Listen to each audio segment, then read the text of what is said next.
Hi everyone, আমি Ritika and welcome back to the fourth episode of my series What I Eat in a Day. তো আজকের ব্রেকফাস্টে তো ছিল ভীষণই স্পেশাল, একদম উইন্টার পারফেক্ট ছিল। কড়াইশুঁটির কচুরি, ছোট আলুর দম আর তার সাথে একটা গুড়ের সন্দেশ, সব মিলিয়ে একদম পারফেক্ট একটা ব্রেকফাস্ট সারলাম। তারপর আজকে লাঞ্চটা তো ভীষণই সিম্পল ছিল ভাত, তার সাথে ডাল, পেঁয়াজকলি আলু ভাজা, মাছের কালিয়া, তার সাথে চাটনি আর পাঁপড়।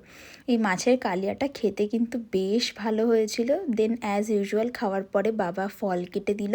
আর আমি না একদম কমলা লেবু খেতে পছন্দ করি না, তাই সারা বছর মোসাম্বি নালে আপেলই খাই। তারপরে তো দুপুরবেলা একটু ঘুমিয়ে নিয়ে বিকেলবেলায় বসে পড়লাম আমরা চা নিয়ে, চায়ের আড্ডাতে মা বাবা আর আমি।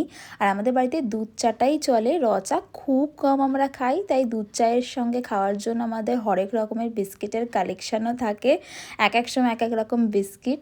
যাই হোক, তারপরে দেখলাম ফ্রিজে কয়েকটা বারবেন বিস্কিট রয়েছে, তো ভাবলাম কি করা যায়। তো ওই বারবেন বিস্কিটগুলোর একটু ডেরি মিল্ক ছিল, সেটা দিয়ে আমি বানিয়ে ফেললাম এই চকলেট কেকটা। ভীষণই ইজি, আমি একদম গ্যাসেই বানিয়েছি, মাইক্রোওয়েভও ইউজ করিনি। আর দেখতেই পাচ্ছ কতটা সফট হয়েছে। আর আজকে ডিনারে ছিল ঘিয়ে ভাজা রুটি, তার সাথে পেঁয়াজ কালিয়া আলু ভাজা আর ডিমের ভুজিয়া। মা বাবা তো নর্মাল রুটিই খেয়েছে, কিন্তু আমার ওই একটুখানি কিছু স্পেশাল চাই, তাই জন্য আমি আমার রুটি দুটো একটু ঘিয়ে ভেজে নিয়েছি, খেতে কিন্তু বেশ ভালো লাগে। আর তোমাদের আমার ভিডিওটা ভালো লাগলে অবশ্যই কিন্তু চ্যানেলটা সাবস্ক্রাইব করে যেও।